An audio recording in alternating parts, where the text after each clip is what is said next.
মুমিনদের পরিচয় তো আল্লাহ পরিষ্কার দিয়েই দিলেন।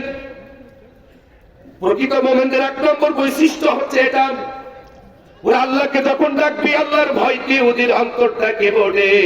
দ্বিতীয় নম্বর গুণ হচ্ছে আল্লাহ পাক পরিষ্কার বলেন, ওয়াইযা তুলিয়াত আলাইহিম আয়াতুহু যাদাতুহুম ঈমানা।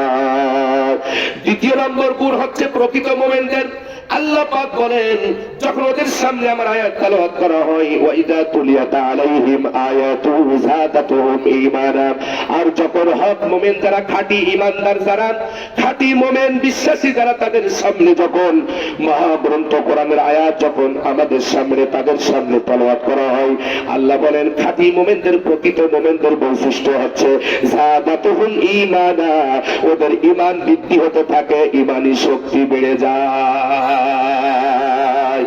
এই জন্য মুসলিম ভাইকে, শফিকুল ভাইকে দেখানো যায় না, কারণ গরম বক্তৃতা দিলে ওদের ঈমানি শক্তি বেড়ে যায়, ঈমানি স্পিরিট বেড়ে যায়। আল্লাহকে যখন স্মরণ করে কবরের ভয়ঙ্কর বেড়ে যায়, অন্তর কাঁপতে থাকে। ও আমার মুসল্লিরা, কান খাড়া করে শোনো, বেশি ব্যাখ্যা দেওয়ার সময় আজকে আমার নাই, বেশি ব্যাখ্যা দেওয়ার সময় নাই। আমরা নামাজ পড়ি, আরে কত নামাজি আছে নামাজের ভিতরে যা বলে তা মানে না, আরে নামাজের ভিতরে যা বলে তা মানে, মসজিদ থেকে বেরিয়ে তা আমল করে না। নামাজের ভিতরে আল্লাহর দল করে, নামাজের ভিতরে এক নম্বর খাঁটি আল্লাহওয়ালা হয়ে যায়, আবার মসজিদ থেকে বেরিয়ে আল্লাহর কোরআনের বিরুদ্ধে দল করে, এরকম মুসল্লি আছে না নাই? আল্লাহ এদের ব্যাপারে বললেন, ইন্নাল মুনাফিকিনা ইউখাদিউনা আল্লাহ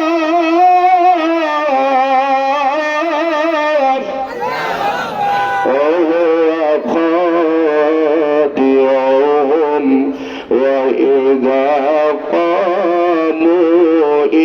الصلاة قاموا كسالى يراءون الناس ولا يذكرون الله إلا قليلا।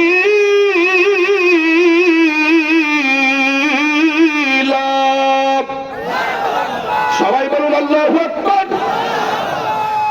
আল্লাহর কোরআন আয়াত সূরা নিসার 142 নম্বর আয়াতে কারিমার ভিতর রব্বে কারীম এই সমস্ত নামাজীদের ব্যাপারে স্পষ্ট আলোচনা করলেন। আল্লাহ পাক বলেন, ইন্নাল